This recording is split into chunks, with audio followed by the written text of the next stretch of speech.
Welcome back if you're a regular, and if you're new here, please realize that I go through these hypotheticals in quite some detail, and I also show the law that I would be using to analyze the hypothetical. So if what you're interested in is more of a checklist of the issues, then this is probably the wrong channel for you. Let's take a look at Essay 1 from the July 2024 bar exam. I always start with the calls because I need to identify the subject as soon as possible so that I have my own outline in my head as I'm reading. And here I see, upon what theory or theories may the PIC shareholders bring claims against Alex and Baker, and what's the likely result? So this is corporations, and this is not the sort of call that I usually see if it's federal securities. I would guess that this is common law, and it probably involves directors and the duty of loyalty and the duty of due care. What about call 2? Upon what theory or theories may the PIC shareholders bring claims against Kate, and what is the likely result? So we have two calls. One is against A and B. The second one is against C. Notice it's shareholders bringing claims. So the first issue I'm probably going to want to cover in my answer is the issue of what is a shareholder derivative lawsuit. And I'm going to want to discuss that. The two calls differ in who they're against. I suspect these are three directors, three members of the board. A and B are similar. C is quite different. So before we get into the hypothetical, let's take a look at what I need to know about a shareholder derivative lawsuit. Let's go to Proponics. This is a software platform we developed to hold and organize all the law we thought we needed to memorize for the bar exam. There's a link below in the description. So I go to corporations and look at shareholders. And there we see shareholder derivative suit. The definition is there. The requirements are there. So shareholders can sue on behalf of the corporation as long as they own stock at the time the claim arose, or they got it by operation of law from someone who was a shareholder, and they continue to hold through the final judgment. They have to make a written demand. They have to post a bond. The corporation is a necessary party in the lawsuit, and there's no dismissal allowed without court approval. If the shareholder succeeds, the recovery goes to the corporation. If the shareholder is unsuccessful, no other shareholder can sue. I won't have time to write all of that, but if I put as my first issue shareholder derivative lawsuit, and I explain even briefly what that is, then I will have added points to my score, because it's not a big hit you in the eye obvious issue. So back to the hypothetical. What did they give us here? PIC Winners Incorporated, or PIC. It's a corporation that markets to wealthy investors who want to trade stocks online. The shareholders of PIC elected Alex, Baker, and Kate as the sole members of the board of directors. So we do indeed have three members of the board who are being sued by shareholders. And they gave us no facts that point to this being a federal securities hypothetical. No facts that go to 16b or 10b-5. Okay, Kate believed that Alex and Baker caused a decline in PIC's market share and stock price by focusing exclusively on wealthy investors, thereby ignoring average consumers and losing the low-priced end of the trading market to other companies. So there is going to be a difference of opinion, clearly, between Kate and Alex and Baker, or they would not be being sued separately in the calls. It's a disagreement about who the company will market to. At a board meeting, Kate told Alex and Baker that she planned to start a competing company called eSave Incorporated, unless Alex and Baker agreed that PIC will form a subsidiary to focus on the low-priced end of the trading market. So she's trying to force them to adopt her philosophy that they would do better if they attracted the low end of the market. Kate stated, PIC can capture the low-priced end of the market with a subsidiary that advertises on social media platforms. Otherwise, PIC risks continually losing market share and value. Alex and Baker disagreed with the proposal and responded, PIC's decline just mirrors the overall recent decline of the stock market.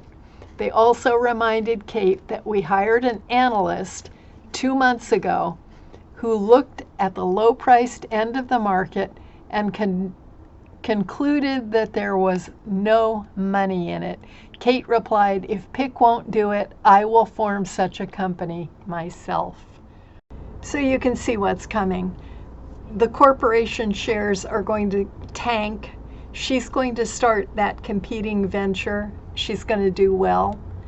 And so we have all kinds of issues that go to the duty of loyalty and the duty of due care, and of course the defense to the duty of due care, the business judgment rule. So perhaps we should go and take a look at that law, duty of due care, duty of loyalty, before we read the last 2 paragraphs. Back to proponics and take a look at the law.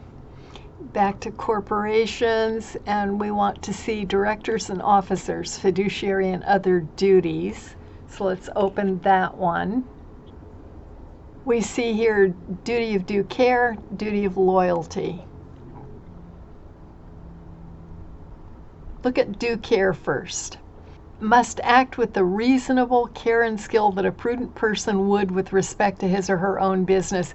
But note that to breach this, you have to have demonstrated gross negligence. This is not a regular negligence standard.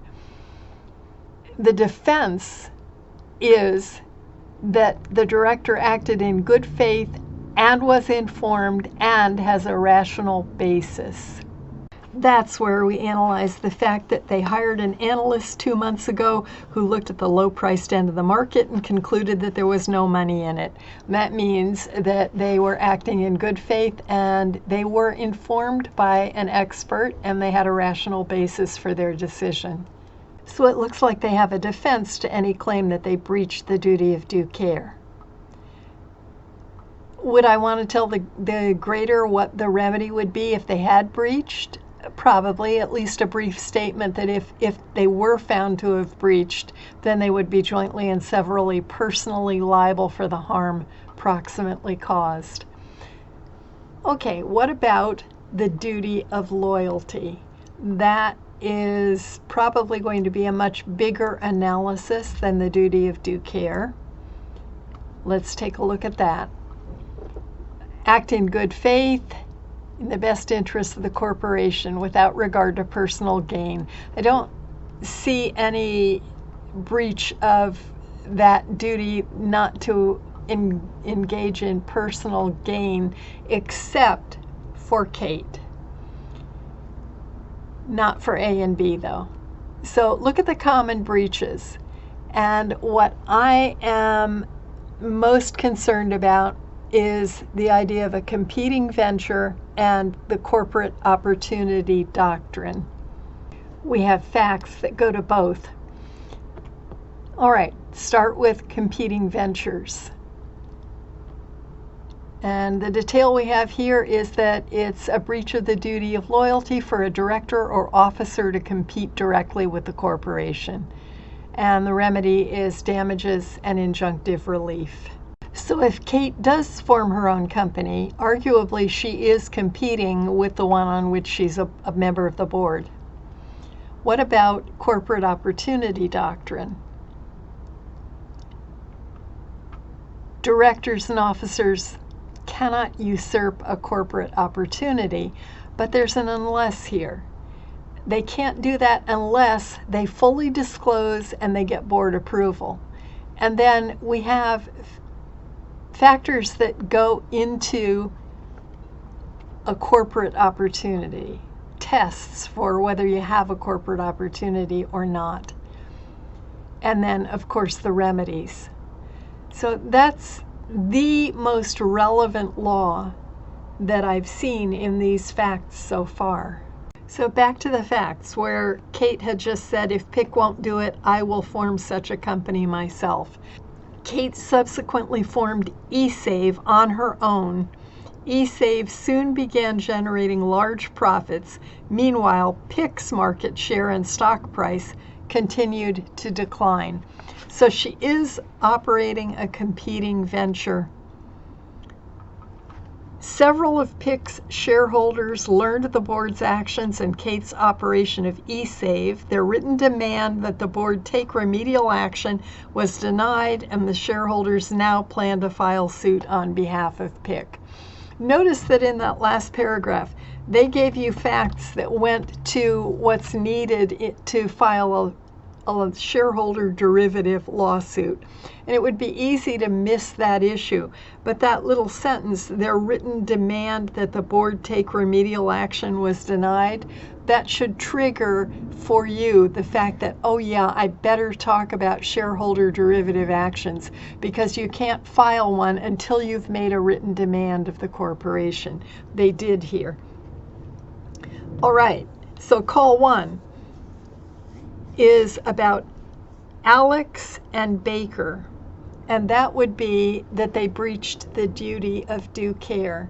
And so you would go through that analysis and find that there probably was not gross negligence, but even if you think there was, they were informed and they had a rational basis. And so they meet the elements of the business judgment rule because they hired an outside expert, an analyst, who looked at that end of the market and concluded that there was no money in it. So I think that they have a valid defense in the business judgment rule. But then what about call two? Claims against Kate. There is where there are breaches of the duty of loyalty. Start with the issue of a competing venture. It's a simple rule. It's a breach of the duty of loyalty for a director or officer to compete directly with the corporation. That's what Kate has done. So I think you can find a breach of the duty of loyalty here. And the remedy would be damages and injunctive relief. What about the second kind of breach we looked at? Corporate opportunity doctrine. In other words, that Kate usurped a corporate opportunity. Well, the problem with that is that she did fully disclose to the board. But they had to have approved for her to open this venture, to compete, to usurp this corporate opportunity. And we don't have facts that say they approved. So what do you do with that? I think I would tell the grader that if she did not literally obtain approval from A and B, then she will have usurped a corporate opportunity, and that's a breach of the duty of loyalty. But for that to be so, you have to prove that it was a corporate opportunity. So show the grader that you know there are 4 ways to prove a corporate opportunity. Is it necessary to the company? Did the company have an interest or expectancy in it? Is it in the business line? And then overall fairness. And I think you can quite clearly show that this was a corporate opportunity.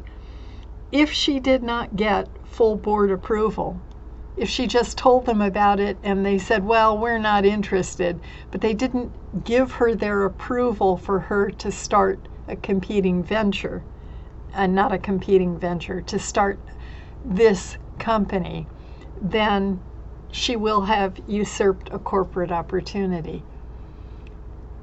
So this one is less certain than the competing venture rule. But there you have it. If they are able to prove that she usurped a corporate opportunity, then the shareholders can get damages, they can get a constructive trust, the corporation can get the opportunity at cost. Those were the remedies in that part of the schema. Fairly simple law. You may have seen more issues in this hypothetical, but these are the ones that I think you really needed to write about to achieve a passing score, and depending on how well you use the facts, higher than a passing score. We have a Patreon channel. If you need more help with the law, we have detailed lectures that we gave some years ago in every subject tested on the California bar. And the link is in the description below, along with links to Power Law, which contains these schemas.